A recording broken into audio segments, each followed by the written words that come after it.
नमस्कार किसान भाइयों, अनाज के इस ऑफिशियल यूट्यूब चैनल में आप सभी का स्वागत है। आज के इस वीडियो में हम बात करने वाले हैं सोयाबीन बीज उपचार की सही विधि के बारे में और सबसे उत्कृष्ट दवाइयों के बारे में। और इस श्रेणी को हम सभी जानते हैं कि तिलहन वाली फसल बोलते हैं, जिसका नाम है सोयाबीन। आज के इस वीडियो में बहुत सारी बातें करेंगे बीज उपचार को लेकर के कि किन किन स्टेप्स को हमें फॉलो करना चाहिए, कौन कौन सी डोज या कितनी कितनी डोज हमें इस्तेमाल करनी चाहिए कौन कौन सी दवा की। लेकिन उससे ठीक पहले 87400770 नंबर को अपने फोन डायरेक्टरी में सेव कर लीजिए। और अगर आप कृषि संबंधी किसी भी समस्या का समाधान हमसे तुरंत प्रभाव से चाहते हैं तो हमारे कॉलर्स से बात करने की चेष्टा करें। साथ ही साथ अगर आप चाहते हैं कि आपको सोयाबीन का बीज ऑर्डर करना है या सीड ट्रीटमेंट की कोई भी दवा ऑर्डर करनी है या कोई भी फंजीसाइड, इंसेक्टिसाइड या कोई भी खाद ऑर्डर करनी है, तो आप हमारे इसी नंबर पर कॉल करके अपना ऑर्डर प्लेस कर सकते हैं। अगर आप चाहते हैं कि 24 घंटे एक साथी आपके साथ रहे, आपके फोन में रहे, जिससे आप कभी भी किसी भी वक्त कोई भी सवाल पूछें कृषि संबंधी और उसका जवाब आपको तुरंत मिल जाए, या टेम्परेचर की पूरी जानकारी मिलती रहे, बारिश कब होगी कब नहीं होगी इसकी जानकारी मिलती रहे, तो आप हमारी एप्लीकेशन anaj.ai को डिस्क्रिप्शन बॉक्स में दिए हुए लिंक के थ्रू डाउनलोड कर सकते हैं और उस एप्लीकेशन को यूज करना शुरू कर सकते हैं। आइए किसान भाइयों, शुरू करते हैं बीज उपचार में इस्तेमाल होने वाली प्रोसेस की जानकारी से। सबसे पहले ये कार्य प्रणाली है, इसका नाम जो है वो दिया जाता है FIB या FIR भी हम इसको कई बार सुनने को मिलता है हमें, जहां पर क्या तरीका है और क्यों किया जाता है। सटीक रासायनिक उपचार व सही अनुशासित खुराक द्वारा सोयाबीन की अंकुर दर व फसल के स्वास्थ्य को बनाए रखने के लिए या अधिकतम करने के लिए हम इस कार्य प्रणाली का इस्तेमाल करते हैं। आइए समझते हैं ये FIB या FIR जो कार्य प्रणाली है इसको दरअसल कहते क्या है। तो सबसे पहला स्टेप जो है, F का मतलब होता है फंजीसाइड का इस्तेमाल, है ना, यानी कि फफूंदी नाशक का इस्तेमाल, जिससे हम कवकनाशी भी बोलते हैं। सर्वप्रथम बीज की कोट पर कवकनाशी या फिर फंजीसाइड या फफूंदी नाशक लगाएं।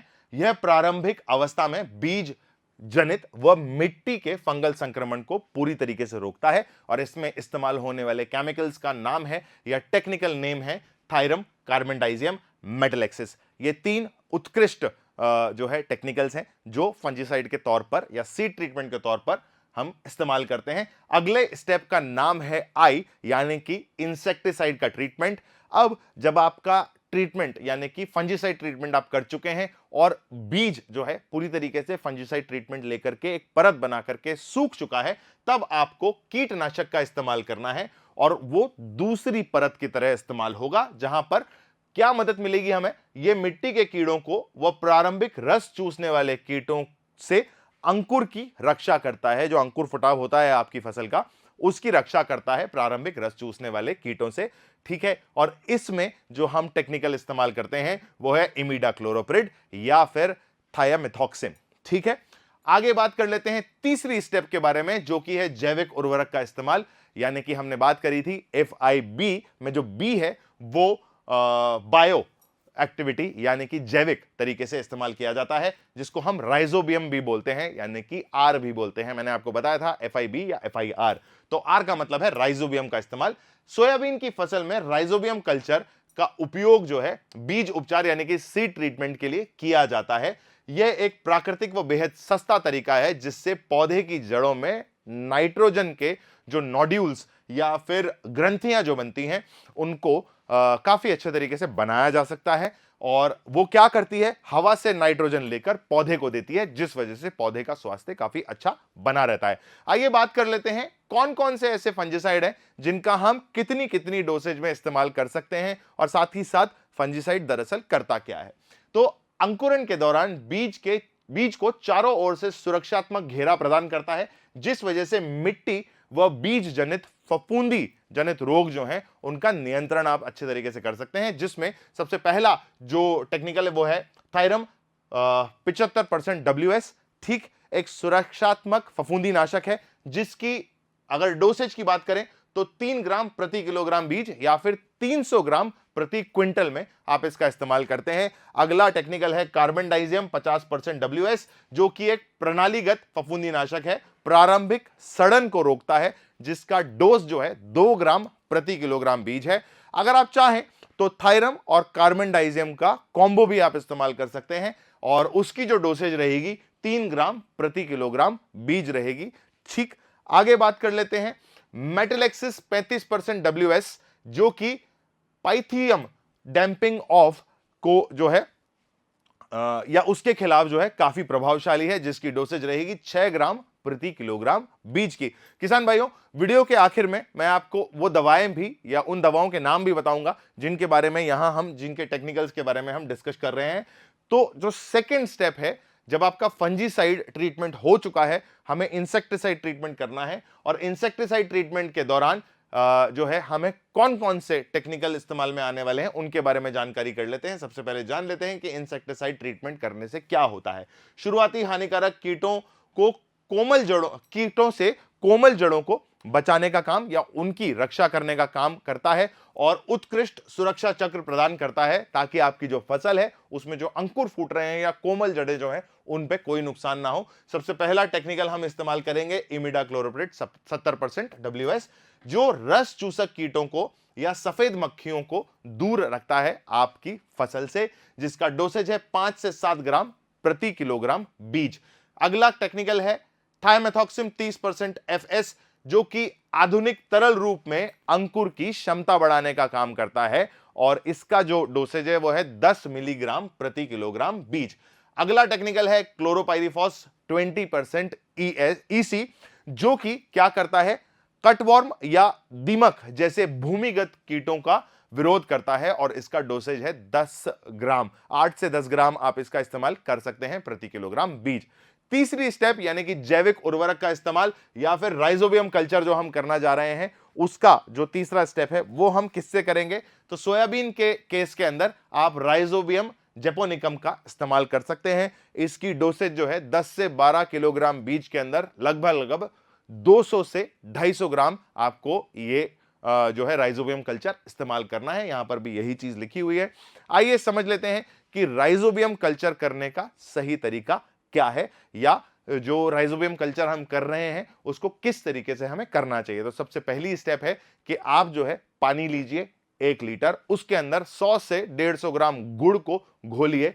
अगर जरूरत पड़े तो पानी को उबाल लीजिए और फिर उसमें गुड़ मिलाइए थोड़े टुकड़े टुकड़े करके, ताकि गुड़ जो है अच्छी तरीके से घुल जाए और एक जो है तरल मिक्सचर जो है वो आपका बन जाए। यानी कि गुड़ का पानी जो है वो बनाना है और उस गुड़ के पानी को आपको ठंडा कर लेना है। जब वो पानी ठंडा हो जाए तो कल्चर को जो है उस पानी के अंदर आपको मिलाना है। कल्चर कितना मिलाना है किसान भाइयों, हमने पहले ही बात कर ली है, 10 से 12 किलोग्राम बीज के हिसाब से आपको जो है 200 से 250 ग्राम जो है कल्चर मिलाना है उस ठंडे गुड़ के घोल के अंदर और एक गाढ़ा पेस्ट या स्लरी बना लेनी है। और फिर अगला स्टेप चलना है जहां पर हम बीज पर लेप करने का जो है प्रोसेस शुरू करेंगे। यहां याद रखना है कि आपको हल्के हाथों से बीज के ऊपर या सोयाबीन के बीज के ऊपर जो है धीरे धीरे उसे छिड़कना है। उस पर्टिकुलर मिक्सचर को, गाढ़े मिक्सचर को आपको उस पर छिड़कना है बीज के ऊपर और बीज को जो है हल्के हाथों से हिलाएं। ठीक है, अगर आप टाइट हाथ से या रगड़ करके उसको मसल देंगे कि अरे नहीं मेरे को तो रगड़ देना चाहिए ताकि एक बढ़िया सी परत जम जाए, तो वो रगड़ने की वजह से जो है नुकसान क्या हो सकता है, आपका बीज जो है सोयाबीन का वो चटक सकता है किसान भाइयों। और अगर वो बीज चटक गया तो ना तो आपका कल्चर कुछ काम करेगा, ना आपका इंसेक्टिसाइड ट्रीटमेंट कुछ काम करेगा, क्योंकि आपका जो बीज है वो बर्बाद हो जाएगा। तो बीज चटकने नहीं देना है, इसलिए हमने कहा कि हल्के हाथों से उसे जो है लगाएं और उसको फिर सूखने के लिए छोड़ दें।